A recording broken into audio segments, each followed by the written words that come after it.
चाणक्य म्हणतात, या 3 लोकांपासून वेळीच सावध व्हा, नाहीतर तुमचं नुकसान झालंच म्हणून समजा.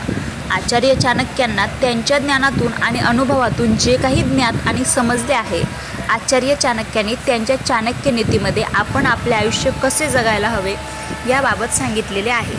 चाणक्य नीतीनुसार ज्या व्यक्तीमध्ये आपल्या आजूबाजूच्या लोकांना ओळखण्याची क्षमता नाही, अशा व्यक्तीला कोणीही रोखू शकत नाही.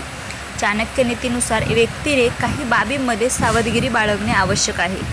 तसे न केल्यास नुकसान होण्याची खात्री आहे. चला तर मग जाणून घेऊयात आपल्याला कोणत्या लोकांपासून सावध राहणे गरजेचे असते. पण त्यापूर्वी तुम्ही जर माझ्या चॅनलवर नवीन असाल तर माझ्या चॅनलला नक्की सबस्क्राईब करून ठेवा.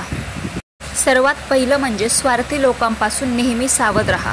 चाणक्य नीतीनुसार स्वार्थी लोकांपासून नेहमी सावध राहावे. अशा व्यक्ती नेहमी त्यांच्या फायद्याचा विचार करतात. स्वार्थी माणसाला स्वतःच्या शिवाय इतर कोणाच्याही हिताची पर्वा नसते.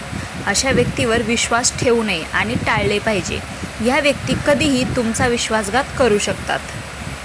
दुसरी म्हणजे रागावलेल्या व्यक्तीपासून दूर राहा. चाणक्य नीतीनुसार ज्या व्यक्तीकडे जास्त राग आहे आणि ज्याच्याकडे शस्त्रे आहेत त्यांच्यापासून नेहमी दूर राहा. असे लोक रागाच्या भरात काहीही करू शकतात, जे तुमच्यासाठी हानिकारक असू शकते.